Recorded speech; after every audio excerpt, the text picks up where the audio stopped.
तो चलिए रिजर्व्स देखते हैं क्या है। Reserves means amounts set aside out of profits and other surpluses to meet future uncertainties. Reserves क्या है? प्रॉफिट से कुछ हिस्सा निकाला गया और उसको अलग रख दिया गया। किस लिए रखा गया? कि फ्यूचर में कोई अनसर्टेनिटीज राइज हो तो उसमें हम यूज कर सके। तो सिंपल सी पहली लाइन थी, future uncertainties. In other words, a reserve is meant for meeting any unknown liability. ये मेन इंपॉर्टेंट लाइन है। ये किस लिए बनाए जाते हैं? कि जो अननोन लायबिलिटी है, जो पता नहीं है हमें कि फ्यूचर में अचानक से क्या लॉस आ जाए, क्या लायबिलिटी अराइज हो जाए, उसके लिए ये बनाए जाते हैं। प्रोविजंस जो थे वो किस लिए बनाए जाते थे? नोन लायबिलिटी के लिए उसको बनाया जाता था। आगे बढ़ते हैं, क्या है? और लॉस इन द फ्यूचर, या फिर कोई लॉस हो जाए उसके लिए बनाए जाते हैं। It is an appropriation of profit. Appropriation मतलब प्रॉफिट से निकालकर अलग रख लिया गया है। अभी वो चार्ज नहीं हुआ है। चार्ज मतलब प्रॉफिट एंड लॉस अकाउंट में डेबिट नहीं किया गया है, बस उसको प्रॉफिट का हिस्सा ही मान के अलग से रख लिया गया है। चार्ज का मतलब होता है आपने उसको लॉस मान लिया, एक तरह से वो चला गया उतना पैसा। This is the difference between appropriation and charge. तो ये क्या होते हैं? रिजर्व्स एप्रोप्रिएशन ऑफ प्रॉफिट होते हैं। प्रोविजंस जो होते हैं वो चार्ज होते हैं। आई थिंक ये कंप्लीट हो गया। अब आते हैं एग्जांपल्स ऑफ रिजर्व। कुछ रिजर्व्स हैं एग्जांपल्स, जैसे जनरल रिजर्व, किसी भी चीज के लिए रिजर्व बना दिए गए। कैपिटल रिजर्व, जो कैपिटल गेन होता है, एसेट को बेचकर जो प्रॉफिट हुआ हमारा, तो वो कहां गेन जो होता है, गेन वर्ड यूज करते हैं उसके लिए, उसको कहां ट्रांसफर कर दिया जाता है? कैपिटल रिजर्व्स में। डिविडेंड इक्वलाइजेशन रिजर्व, डिविडेंड जो देती है कंपनी उसको बराबर रखने के लिए डिविडेंड इक्वलाइजेशन रिजर्व की बराबर डिविडेंड जाता रहे back to back. Investment fluctuation reserve, मैंने कोई इन्वेस्टमेंट खरीदी 5 लाख रुपए की, उसकी वैल्यू फ्लक्चुएट होती रहती है, अचानक से कम ज्यादा होती रहती है, तो उसको एडजस्ट करने के लिए अगर कम हो जाए वैल्यू तो उसके लिए रिजर्व बनाते हैं, which is investment fluctuation fund. Last is reserve for redemption of debenture. Debenture long term loan होते हैं।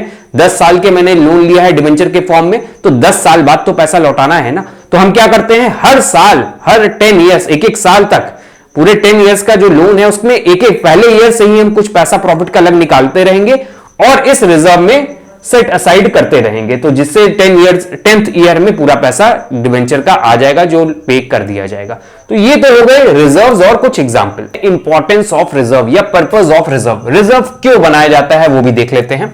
Helpful in meeting unforeseen liability और लॉस। ये क्यों बनाए जाते हैं? जो अनफोर्सीन लायबिलिटी है, जो अचानक से अराइज हो जाए, ऐसी लायबिलिटी को कवर अप करने के लिए रिजर्व्स बनाए जाते हैं, या लॉस हो जाए अचानक से। Next, helpful in strengthening the financial position of business. Business की फाइनेंशियल पोजीशन कैसे स्ट्रेंथन होगी इस रिजर्व से? अभी हमने आपको स्टार्टिंग में बताया कि रिजर्व जो है प्रॉफिट का हिस्सा है, प्रॉफिट का हिस्सा अलग करके रखा जा रहा है। अभी वो कोई जरूरी नहीं कि चार्ज हो गया, मतलब एक्सपेंस मान लिया गया, उसको एज इट इज रखा गया है कि अगर होगा तो यूज हो जाएगा, चार्ज में एज अ चार्ज हम उसको ट्रीट कर लेंगे अप्रोप्रिएशन के बाद, नहीं तो उसको प्रॉफिट में ही वापस डिस्ट्रीब्यूट कर दिया जाएगा। तो इससे फाइनेंशियल पोजीशन स्ट्रेंथन होगी ना, दिखेगा कि प्रॉफिट का हिस्सा ही अभी रखा हुआ है, अगर लायबिलिटी आएगी तो होगा, नहीं तो वो तो प्रॉफिट का हिस्सा ही है। इसलिए इसको हेल्पफुल है फाइनेंशियल पोजीशन को स्ट्रेंथन करने के लिए। Next, equalisation of dividends over the years. Company suppose 5 rupees का डिविडेंड हर साल देती आ रही है, इस साल कंपनी का प्रॉफिट इतना हुआ कि डिविडेंड सिर्फ 4 रुपए दे पा रही है। अगर हम पहले से प्रॉफिट का कुछ हिस्सा बचा के रखें तो यहां पर 1 और ऐड करके हम 5 दे सकते हैं। तो ये रिजर्व अगर हम बना ले, डिविडेंड इक्वलाइजेशन रिजर्व जो था वो बना के अगर रखेंगे तो हम डिविडेंड बराबर दे पाएंगे। डिविडेंड क्या होता है? जो शेयर होल्डर होते हैं कंपनी के, वो इन्वेस्ट करते हैं शेयर्स में, ताकि कुछ प्रॉफिट का जो प्रॉफिट हो कंपनी का, और मेरा एक शेयर पे जो प्रॉफिट बना, कंपनी का एक शेयर पर वैल्यू प्रॉफिट जो जनरेट हुआ वो दे सके, तो वही डिविडेंड होता है, वही चीज डिविडेंड है। हम कंपनी के शेयर्स में क्यों इन्वेस्ट करते हैं? क्योंकि वो शेयर की वैल्यू बढ़े तब मेरा गेन हो, या फिर कंपनी का प्रॉफिट हो तो मेरा हिस्सा जो होगा, शेयर के वैल्यू का जो हिस्सा होगा वो हमको दे दिया जाएगा, वही डिविडेंड होता है। Provide fund to meet specific liability. Dividend के लिए तो किया ही जाता है इक्वलाइज करने के लिए, या फिर कोई स्पेसिफिक लायबिलिटी है, मतलब फ्यूचर में ये लायबिलिटी आनी ही है, मतलब इसका पैसा देना ही है, उसको पे ऑफ करने के लिए ये बनाए। जैसे डिबेंचर्स होते हैं तो उनको पे ऑफ करना ही होता है, तो उनको पे ऑफ करने के लिए हम एक रिजर्व बना लेते हैं जिसको कहते हैं डिबेंचर रिडेम्पशन रिजर्व। अब आते हैं कुछ important point. When amount of reserve is invested in outside securities, it is known as reserve fund.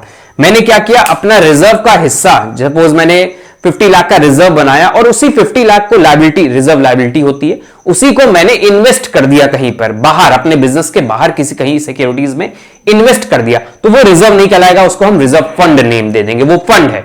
आगे आते हैं, it is also known as undistributed profit और रिटेन अर्निंग। इसका और भी नेम है अनडिस्ट्रीब्यूटेड प्रॉफिट, क्योंकि ये प्रॉफिट का हिस्सा ही है जो डिस्ट्रीब्यूट नहीं किया गया है, या रिटेन अर्निंग्स को मैंने अपना प्रॉफिट को रिटेन कर लिया, रोक लिया।